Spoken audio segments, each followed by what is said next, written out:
I noticed something really interesting this morning. I was posting up something about AA and step number 2, and I think I'm gonna go through them all. I need to go through them all, but I think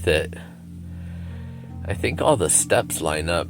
There's 12 steps, right? I think they line up with the months actually, and with the traditional calendar.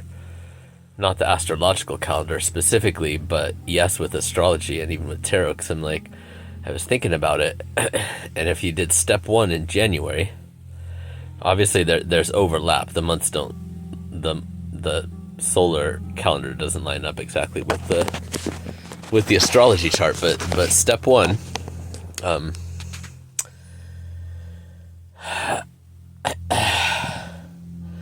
I'm blanking on it right now because I was on step 2 this morning. But step 1 is about powerlessness and realizing that alcohol kicked our ass, or drugs, or whatever it is for you.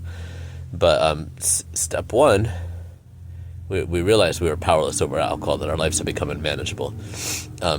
If you do the steps in order from January through December, step 1 would be in January, which is Capricorn season. For most of it, and Capricorn is in the tarot. It's associated with the devil, and with earthly energy, and with bondage, and I don't completely love that association, but it is just there in the tarot, and it's kind of interesting. It's really interesting thinking about it.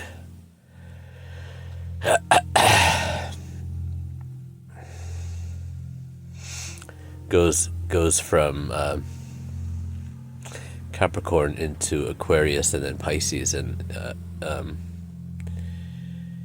Aquarius is like, let's say February, even though again there's overlap. I'm like going through this right as I'm saying it. So came to believe that a power greater than ourselves could restore us to sanity. This could associate with both Aquarius and Pisces.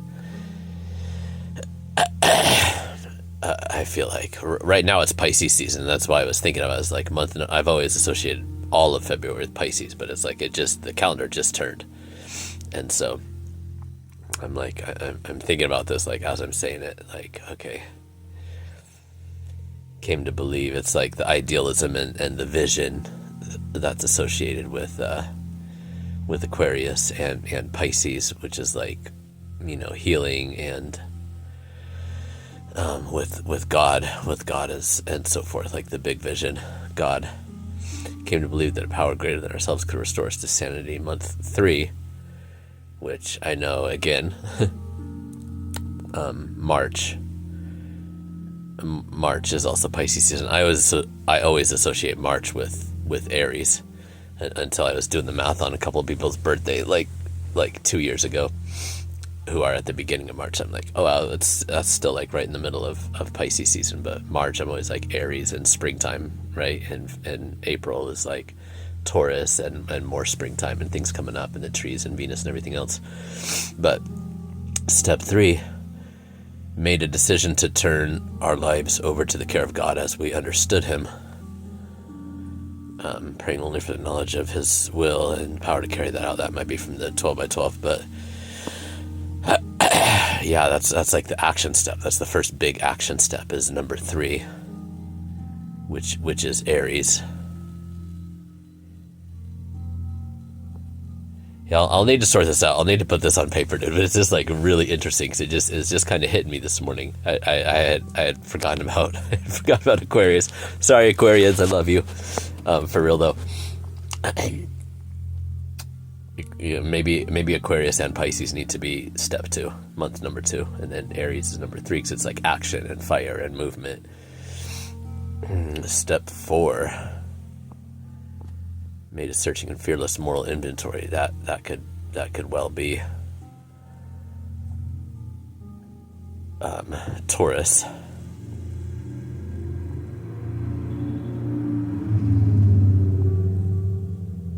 I gotta go through it.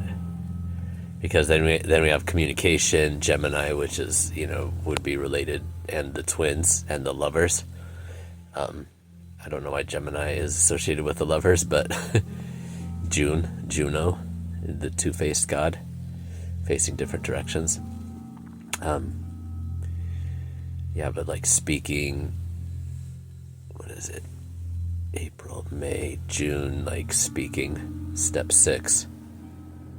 Yeah, June would be like speaking, admitting to God, to ourselves, and to another human being the exact nature of our wrongs. 7, Cancer, Chariot, Crab, Water, made a list of all people we had harmed and made a list of all the people we had harmed. And then 8, became willing to make amends to those people that we have harmed. Became willing, that's an entire step all by itself, dude. That's an indication of the gravity of the thing. That's where a lot of people stop. It's too hard. It's too hard to go and face the people that we hurt. For many of us, especially in recovery, when the damages can be so fucking extensive, and a lot of it we weren't really here. God fucking bless it. Yeah, that's a good Leo theme. That's a good heart theme. Like becoming willing, just becoming willing. It's freaking huge. Virgo, like making amends wherever we could, except like if that's going to damage them or other people, like worse than where the situation is at. Sometimes we just have to bury. Sometimes we have to carry that cross. We have to bear that cross, in order to avoid further harm with people. 9, 10. Libra, continue to take personal inventory. 11, Scorpio.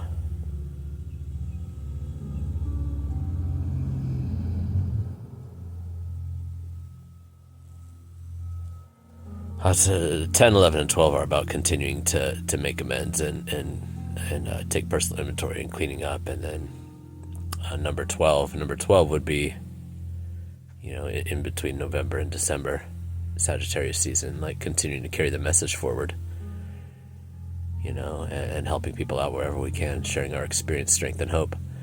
And that's pretty cool, because that's very much a Sagittarian thing, the archer, like movement, forward movement, associated with like education and fire, and I don't know, it's cool stuff, dude. I was just thinking about it this morning in my praise and my meditation, and I've been doing a lot of deep step work myself again over this past year, and celebrated 20 years in recovery recently, and doing some deep dives, and just doing life where I can. But it's funny, the things that God will drop on our mind and on our heart when we stay open to him, her, it. Obviously God doesn't have bits and parts. maybe I don't know, maybe there's gods and goddesses like in the Greek pantheons. Maybe there's capital G and small g. I don't know. But I think the ultimate source is probably non-binary. just my 2 cents.